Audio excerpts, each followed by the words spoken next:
Si vous êtes attiré vers un cours miracle, c'est parce que vous lisez dans ces pages la possibilité de devenir vraiment, plus heureux, plus joyeux,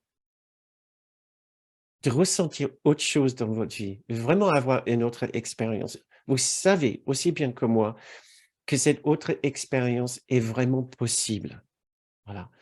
Et nous voulons nous donner la chance d'avoir cette expérience. Et c'est uniquement en en en étant plus attentifs à ce que nous permettons de notre esprit. C'est uniquement en envoyant des signaux encore plus forts que ceux de l'ego à notre esprit que nous allons y arriver. Mais nous pouvons y arriver. Nous pouvons faire des changements durables dans notre esprit pour les ouvrir à la possibilité d'une autre expérience plus détendue, plus soulagée, plus réconfortée et plus joyeuse de la vie.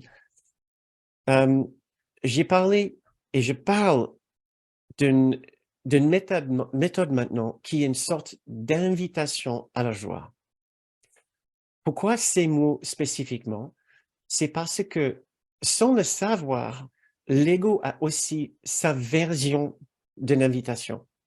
Sauf que lui, il nous invite tous les jours vers la peur, la tristesse, la déception, la blessure, la morosité, l'anxiété, la honte, plein de toutes sortes d'expériences, même très, très désagréables.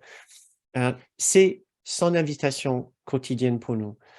Encore, l'objectif du cours, c'est d'affiner notre écoute intérieure, notre esprit à ces invitations, à ce vers lequel il nous invite tous les jours, l'ego.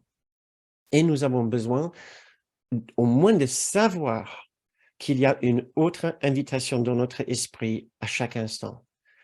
C'est l'invitation du Saint-Esprit, c'est une invitation à entendre le chant de la joie du ciel, pour contrer le chant de l'ego. Le chant de l'ego, c'est le chant du malheur de cette vie, hein, de l'inconfort de cette vie ici.